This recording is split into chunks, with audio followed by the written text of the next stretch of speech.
दुनिया के सबसे ताकतवर सैन्य संगठन नेटो पर भी डोनाल्ड ट्रंप की वापसी का असर हो सकता है। अमेरिका इस गुट पर सबसे ज्यादा पैसे खर्च करता है। ट्रंप इस बात को लेकर काफी नाराज रहे और कई बार बयान दे चुके हैं कि वे नेटो को फंडिंग कम या बंद कर देंगे। अगर ऐसा हुआ तो इस पर निर्भर देश अपनी सुरक्षा के लिए क्या कर सकते हैं? क्या इसका कोई प्लान बी है जो इन देशों के पास है?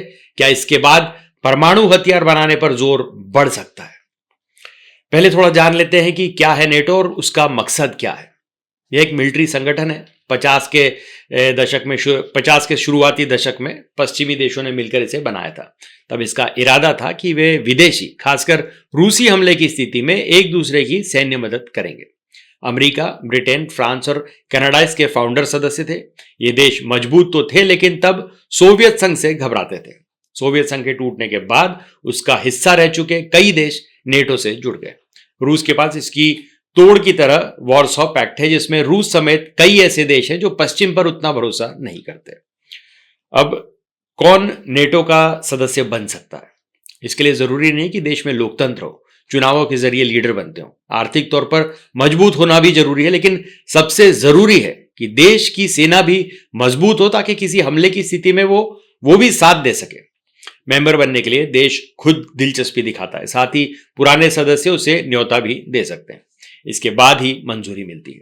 ट्रंप ने अपने पिछले टर्म में नेटो को लेकर बड़ी चेतावनी देते हुए कहा था, अगर सदस्य देशों का खर्चा न बढ़ाया गया तो यूएस भी मदद करना बंद कर देगा। अब इस बार चुनाव प्रचार के दौरान भी नेटो ट्रंप के निशाने पर रहा है। उन्होंने कई बार इस संगठन से पीछे हटने के संकेत दिए। अब इस पूरे मामले में ट्रंप की नाराजगी की अपनी वजह है। दरअसल अमेरिका फिलहाल इस गुट के कुल खर्च का लगभग 70% हिस्सा यही देता है, अमेरिका देता है। इसका भी कारण है, साल 2014 में सभी नेटो सदस्य ने मिलकर तय किया था कि वह अपनी जीडीपी का कम से कम 2% डिफेंस पर लगाएंगे। यही वो न्यूनतम खर्च है जिसे बिल भी कहा जाता है। ज्यादातर देश इस मामले में पीछे हैं, जबकि अमेरिका ने अपनी जीडीपी का सबसे ज्यादा लगभग 3.5% डिफेंस पर खर्च किया है। इसके बाद पोलैंड, ग्रीस और यूके का नंबर रहा है। इस पूरे मामले में ओबामा भी नाराजगी और नाखुशी जता चुके हैं। बीते कई सालों से कुछ देश आर्थिक हालातों के हवाले से अपना हिस्सा नहीं लगा रहे थे। इसी बात पर अमेरिका लीडर नाराज रहने लगे। ट्रंप से काफी पहले से ये असंतोष चला आ रहा है। मसलन 70 के दशक में तत्कालीन राष्ट्रपति रिचर्ड निक्सन नेटो के लिए यूरोपीय योगदान पर नाराजगी दिखाते हुए कहा था कि अमेरिका उनका सपोर्ट करेगा, लेकिन अपनी रक्षा का जिम्मा उसे खुद लेना पड़ेगा। इसी तरह बराक ओबामा ने भी यूरोपीय देशों से डिफेंस बजट बढ़ाने को कहा था। अब जर्मनी की जीडीपी ज्यादा होने के बाद भी वो डिफेंस पर पैसा नहीं खर्च कर रहा। नेटो का अपना डेटा कहता है कि जर्मनी ने रक्षा पर 1.57% हिस्सा ही लगाया। सबसे कम पैसे स्पेन, बेल्जियम और लग्जमबर्ग खर्च कर रहे हैं। नेटो ने जीडीपी का इतना हिस्सा सैनिकों की नियुक्ति, ट्रेनिंग और हथियार पर लगाने को कहा था, ताकि अगर कभी देशों पर हमला होता है तो वो तैयार रहे। बड़े हमले की स्थिति में अमेरिका पर सारा बोझ आ सकता है।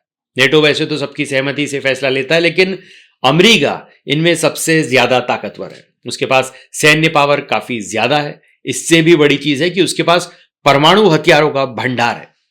यूरोप के सारे देश इसे सुरक्षा की गारंटी मानकर निश्चिंत रहते आए हैं। ऐसे में ट्रंप की धमकी परेशान करने वाली है।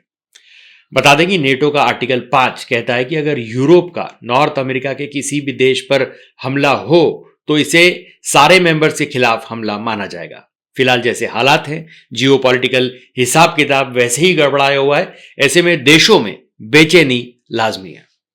अब सवाल उठता है कि क्या ट्रंप के चाहने भर से यूएस नेटो से दूर हो जाएगा? तकनीकी तौर पर यह मुमकिन नहीं है। वहां की प्रोसेस के मुताबिक किसी भी इंटरनेशनल संधि को खत्म करने के लिए राष्ट्रपति को सीनेट से मंजूरी चाहिए होती है।